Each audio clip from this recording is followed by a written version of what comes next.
10 दिन वाला चैलेंज मैं अपना पूरा नहीं कर पाया भाई, किसी कारणवश मुझे चैलेंज को बीच में ही कैंसिल करना पड़ेगा। तो हेलो जी नमस्ते, मेरा नाम है सचिन और मैं बुलंदशहर से हूं। और चैलेंज मैं आज से लूंगा नहीं, आज से ही मैं दिखाऊंगा मैं एक डिलीवरी बॉय की डेली लाइफ कैसी होती है, उसमें डिलीवरी बॉय डेली रूटीन में कैसे काम करता है। तभी जैसे बैग मैंने बाइक पर रखा तो बैग बहुत भारी था, फिर मैंने बॉडी भाई को बुलाया बैग उठवाने के लिए, क्योंकि भाई बैग बहुत भारी होता है, इसमें बड़े बड़े पार्सल भी होते हैं, कुछ भारी भी होते हैं, तो इसलिए एक जने को उठाना बहुत ही मुश्किल आम बात है। फिर मैंने बैग को बाइक से बांध दिया था। फिर हमारे ऑफिस पे किसी की लड़का हुआ था तो हमने लड्डू वगैरह थोड़े, क्योंकि सभी लड्डू खा रहे थे, हमने भी लड्डू खाए, क्यों लड्डू वगैरह खाकर हम निकल गए डिलीवरी स्टार्ट करने के लिए। तभी गुड्डू पंडित के फ्लाईओवर से नीचे उतरा था, मौसम खराब होने लगा था। फिर मोहनकुटी पे जाकर देखा कि बारिश इतनी तेज आ गई, मुझे तिरपाल के नीचे रुकना पड़ा, जो भोले की व्यवस्था के ठहरने के लिए जुगाड़ पानी करने के, लेकिन अभी तो भोले नहीं है, तो इसलिए थोड़ी देर के लिए मैं ही रुक गया। फिर मैंने चावली से डिलीवरी स्टार्ट कर दी, क्योंकि भाई डिलीवरी बॉय की लाइफ ऐसी होती है, बारिश हो चाहे तूफान हो, लेकिन उसको डिलीवरी करनी है। मैं मामन कला में एक ऑर्डर देने के लिए घुसाया था, लेकिन इतने में मुझे सेटफेक्स वाले सौरभ भाई मिलके, सौरभ भाई ने इस पार्सलों को कस्टमर के घर पहुंचाने के लिए भाई मेरी बहुत मदद करी।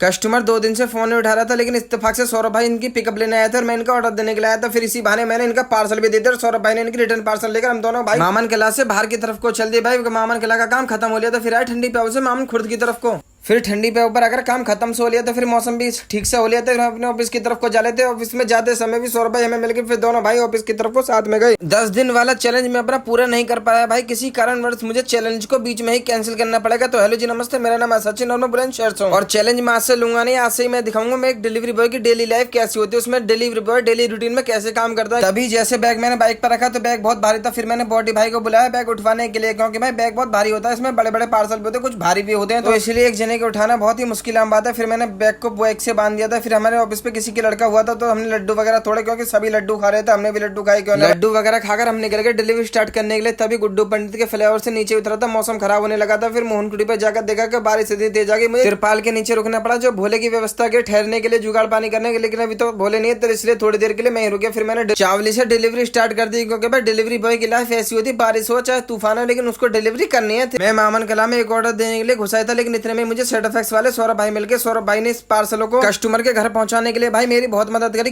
कस्टमर 2 दिन से फोन नहीं उठा रहा था, लेकिन इत्तेफाक से सौरभ भाई इनकी पिकअप लेने आया था और मैं इनका ऑर्डर देने के लिए आया था। फिर इसी बहाने मैंने इनका पार्सल भी दे दिया और सौरभ भाई ने इनकी रिटर्न पार्सल लेकर हम दोनों भाई मामन किला से बाहर की तरफ को चल दिए। भाई मामन किला का काम खत्म हो लिया था, फिर आए ठंडी पे से मामन खुर्द की तरफ को। फिर ठंडी पे ऊपर अगर काम खत्म से हो लिया तो फिर मौसम भी ठीक से हो लिया था, अपने ऑफिस की तरफ को जा लेते। ऑफिस में जाते समय भी सौरभ भाई हमें मिलकर फिर दोनों भाई ऑफिस की तरफ को साथ में गए।